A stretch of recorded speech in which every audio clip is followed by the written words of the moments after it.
Bienvenue dans le débat de France 24. C'est un anniversaire qui sonne comme un pied de nez de l'histoire. À quelques jours seulement du Brexit, on célèbre aujourd'hui le 10e anniversaire d'un événement qui faillit bien provoquer la sortie de l'Union européenne d'un autre pays avant le Royaume-Uni, la Grèce, lorsque le 14 janvier 2010, Athènes dévoila son plan d'austérité, le premier d'une longue série. Beaucoup alors se mettent à parier non pas sur un Brexit, mais un Grexit. Voici le reportage que nous diffusions à l'époque sur France 24. Il est signé Cédric Ferreira et Georges Lédric. Pour les Grecs, la crise commence avec ce visage, celui de Georges Papandréou. À peine élu, le nouveau Premier ministre dénonce un déficit et une dette 2 fois plus élevée que prévu. Les chiffres auraient été truqués. La confiance s'est ébranlée et en décembre 2009, plusieurs agences de notation dégradent la note du pays. Incapable d'honorer ses dettes, la Grèce sollicite un plan d'aide international en 2010. 72 milliards d'euros seront prêtés par les membres de la zone euro et le FMI. Athènes s'engage à réduire le train de vie de l'État et à couper dans toutes ses dépenses, dont les retraites.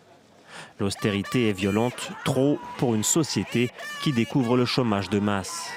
Les manifestations se multiplient, les réformes sont votées, mais peinent à être appliquées. Surtout, le premier plan est insuffisant. Pour sortir le pays de l'ornière, un deuxième plan d'aide est nécessaire en 2012.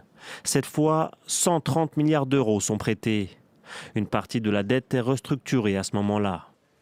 Les négociateurs de la Troïka débloquent les sommes par tranche en fonction des réformes mises en place. Le processus est chaotique et provoque la chute des gouvernements successifs. Papandréou en 2011, Venizelos en 2012 et Samaras en 2014. En janvier, Alexis Tsipras est élu.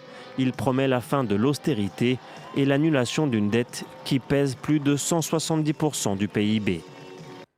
10 ans plus tard, quel héritage vont laisser les différents plans de sauvetage ou d'austérité selon la manière dont on a pu les vivre en Grèce et ailleurs en Europe? On en débat avec, en duplex, d'Athènes, l'ancien ministre du Travail, ancien ministre des Affaires étrangères du gouvernement justement de Tsipras en Grèce, Georgios Katrougalos. Bonjour. Bonjour, merci pour l'invitation. Merci d'être avec nous. Et puis depuis Berlin, Ulrike Gerold, vous êtes professeur d'études européennes à l'université du Danube. Merci à vous deux d'avoir accepté de débattre. Vous estimez, Ulrike Gerold, que ces plans ont mis la Grèce et plus généralement ces pays du sud de l'Europe qu'on a appelés les PIGS sur la bonne voie? Non, pas du tout. Le programme d'austérité appliqué en Grèce n'est pas qu'une version du même programme d'austérité néolibérale appliqué partout en Europe. Il est vrai qu'en Grèce, on avait des problèmes additionnels. On avait un système économique défaillant, un système politique basé sur le patronage, sur le clientélisme, qui ont fait aggraver une crise qui était partout dans le sud européen. Donc, les problèmes qu'on avait à faire face n'étaient pas uniques en Grèce. Il reflète à la fois le fonctionnement de l'Union européenne qui reproduit des inégalités, pas seulement au sein de nos États, mais aussi parmi les États du corps autour d'Allemagne et les États périphériques. Pourtant, ces plans n'étaient pas bons. Pourtant, ces plans, Georgios Katrougalos, les gouvernements auxquels vous avez appartenu, d'Alexis Tsipras, les a mis en œuvre, j'allais dire de bonne foi d'une certaine manière, au risque même d'être mis à l'écart au final par les électeurs. Nous avons lutté pour un autre programme c'est lui qui nous a été enforcé. Mais on a été obligé d'arriver à un compromis avec nos partenaires en Europe. Exactement parce que l'alternative serait le Grexit, que nous n'avons pas accepté comme une alternative. Mais on a essayé, pendant notre gouvernance, pas d'appliquer seulement ce programme d'austérité qui a été imposé à nous, mais aussi parallèlement un autre programme plus ciblé à la protection des plus faibles des salariés. Et c'est exactement grâce à ces efforts qu'on a eu succès à faire sortir notre pays de la crise et de ces programmes d'ajustement de sauvetage, qui n'étaient pas des programmes de sauvetage, ils étaient des programmes d'une misère sociale inédite. Ulrike Gerold, à Berlin, vous estimez, vous, que la Grèce est sortie renforcée de ces différents plans de sauvetage ou d'austérité? Renforcer, je dirais pas, surtout qu'il faut quand même faire un lien avec ce qui se passe aujourd'hui en Grèce, qui est la crise des réfugiés, avec un énorme afflux des réfugiés à Lesbos et tout. Donc le pays qui a vu la crise d'austérité, là maintenant, a encore sur ses épaules une grande partie de la nouvelle crise, de l'autre crise, qui est la crise des réfugiés.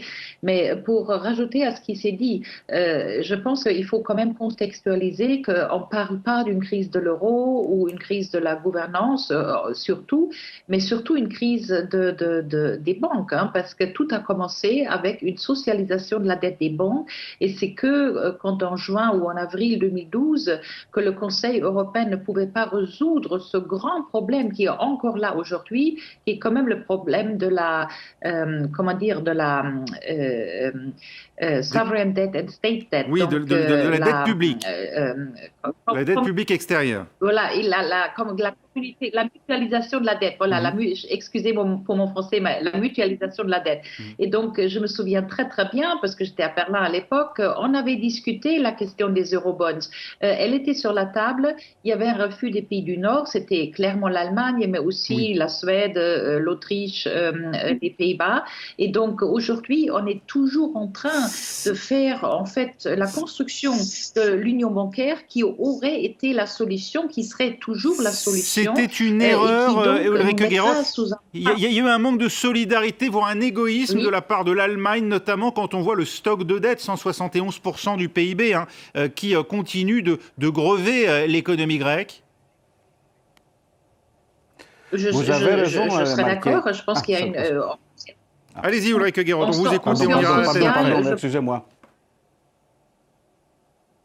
En sciences sociales, je pense qu'il y a un grand consensus qu'il y a des déficits de la zone de gouvernance de l'euro, et qu'une partie de ce problème de gouvernance est justement qu'on n'a pas une unité fiscale ni une unité monétaire. Et donc, on en parle depuis en gros une dizaine d'années, et je suis d'accord. Et moi, j'ai les mêmes écrits alors que je suis allemande, et ça m'a payé, j'ai payé cher d'une certaine manière, parce qu'à l'époque, il faut quand même clairement comprendre que c'est un argument non reçu en Allemagne, l'Allemagne avait une responsabilité. C'est ce que j'allais vous dire, Ulrike Guérot. On aurait pu faire accepter aux contribuables allemands de prendre à sa charge une partie justement de cette dette grecque. En gros, c'était le même moment où en 2012, le AfD, donc le Parti populaire, a été fondu, et donc il y avait une pression politique très très forte en fait de se défaire de ce problème et de ne pas s'engager dans une union bancaire qui est toujours sur la table de l'Europe d'ailleurs. Georgios Katrougalos, vous estimez qu'on vous a, d'une certaine manière, laissé tomber à cette époque? Je crois que c'est clair que d'autres mesures qui pouvaient être adoptées, comme la recette normale des AMF, des Fonds monétaires internationaux, pour faire face à la dette, n'ont pas été suivies exactement afin d'éviter une contamination des autres pays du Sud. Donc, chez nous, on a appliqué une recette nouvelle qui n'a pas limité la dette. Quand on est entré dans ces mécanismes de sauvetage, la dette nationale était de l'ordre de 120% de notre PIB. Quand nous sommes sortis, notre gouvernement a fait sortir de la Grèce de ces programmes de sauvetage, la dette a été de l'ordre de 180%. Donc, on a imposé aux Grecs, à la population grecque, une misère, comme je viens de dire, inédite, une réduction de notre PIB de l'ordre de 25%, et on a essayé de faire réduire la dette, complètement le contraire. Donc, notre interlocuteur a raison de trouver comme un problème de la gouvernance économique la faillite d'avoir une union bancaire comme l'Union européenne a besoin, mais ça c'est seulement un aspect du problème.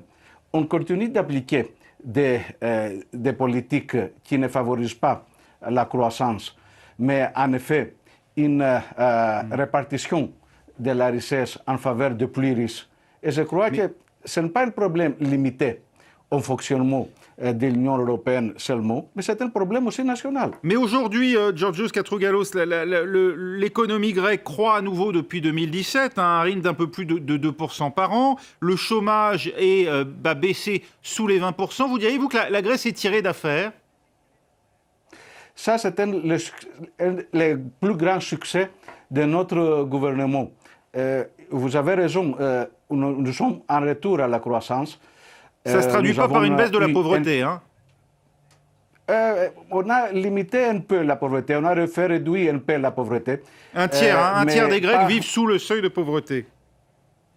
Quand nous sommes entrés au gouvernement, presque plus d'un tiers de notre population était au seuil de pauvreté. Maintenant, les pourcentages démontrent qu'on a fait une réduction de l'ordre de 10%. Mais pour parler en sincérité, la plupart des Grecs continuent d'avoir des problèmes. Cette cumul de l'austérité et de misère de 10 années n'a pas été facile d'être surmonté. Bien que l'économie a retourné en croissance, 2,8% les trimestres de l'année dernière.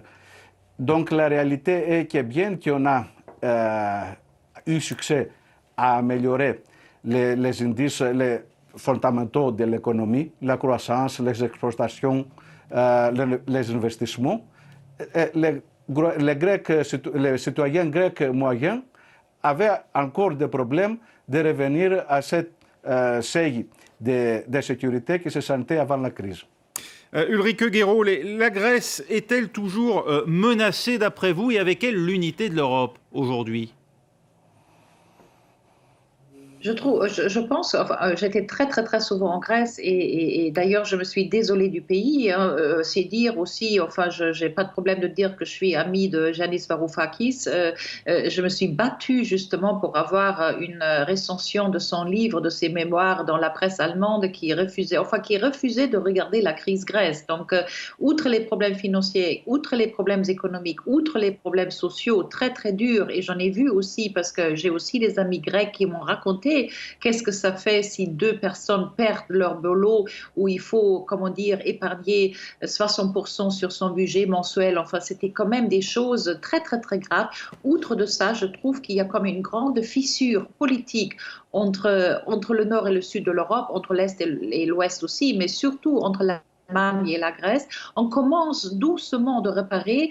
Notre président, M. Steinmeier, vient de visiter la Grèce. Il y avait la Documenta qui a eu lieu à Kassel et à Athènes. Donc, on est en train de renouer très doucement un peu des relations politico-internationales, mais assez cassées. Et je ne peux qu'espérer que, en fait, le tout, c'est pas que la Grèce, c'est aussi l'Italie, c'est aussi l'Espagne et le Portugal qui ont tous souffert. Et il faut vraiment tout faire pour maintenant recoudre en fait cette fissure nord-sud entre l'Europe, et ça m'est très cher parce que après tout on n'a pas encore construit de l'union bancaire, c'est encore sur la table. Oui. Et là maintenant avec la conférence sur l'Europe, il faut que ces choses se mettent sur la table à nouveau, outre aussi des dossiers comme une assurance chômage européenne, des choses comme ça. Il n'y a pas de risque d'après vous que des pays européens à l'avenir dépensent plus que leurs moyens ? Non, je ne pense pas. Je pense qu'il y a assez de l'argent dans le système. On le voit pour le climat. On voit le 1 milliard d'euros que von der Leyen vient de rassembler. L'Allemagne présente son plus grand surplus depuis la crise, depuis la guerre, la fin de la guerre. Donc, l'Allemagne, oui, mais c'est une économie d'épargnants et d'exportateurs. Oui, mais structurellement, le problème, c'est qu'on a une structure dans l'Union européenne où on ne fait pas une unité fiscale ni une unité monétaire, et en plus, on met des stratégies économiques ou industrielles d'un pays contre l'autre. Et ça peut être, parce qu'on fait la compétition, en fait, d'un pays à l'autre. Ça peut être bien pour les pays, mais on n'arrivera pas à faire l'unité européenne dans un système comme ça. Et donc, c'est ça qu'il faut reviser, à mon avis. Les grèves en France, je vois très bien que la France est beaucoup plus affectée à travers de la crise de l'austérité et tout cela, parce que la France a aussi souffert sa part, mais en tout et pour tout, l'Europe est riche. On a un super grand problème de manquement des structures institutionnelles et politiquement propres pour faire fonctionner l'euro tel quel. 2032, ça peut sembler loin, mais c'est dans 12 ans seulement. Les Grecs devront rembourser une grande partie de leurs échéances de dette. Que va-t-il se passer alors ? Est-ce qu'il n'y a pas le risque d'une nouvelle crise ? À moi la question ? Oui. Écoutez, je ne sais pas dans 12 ans où on sera, hein, parce que moi, je serais déjà heureuse si on passera en Europe les prochaines 2, 3, 4 ans, parce qu'il y a maintenant la conférence sur l'avenir de l'Europe que Madame von der Leyen a lancée. Il y a les élections en Allemagne en 21, les élections en France en 22. Si je suis bien informée, la France ne se porte pas vraiment très bien sur le plan politique, et ça, c'est poliment dit. Et donc, voyons, parce que entre d'ici et la décennie à venir, je pense que l'Europe va être secouée. On voit aussi qu'on est en train de rentrer dans un environnement géostratégique plus fragile, et donc je pense que la question de la dette grecque, à vrai dire, c'est encore la moindre des problèmes que l'Europe a. Il ne faut pas regarder l'Europe que sous l'angle de la dette. Encore une fois, l'Europe est riche, il y a assez de l'argent sur le continent, et c'est plutôt de fixer des structures qui nous apportera un peu de richesse sur le continent européen. Merci Ulrike Guérot avec nous en direct de Berlin, et puis Georgios Katrou-Gallos qui était lui en duplex d'Athènes. Voilà, c'est la fin de ce débat. Restez avec nous. Prochain journal dans un instant sur France 24.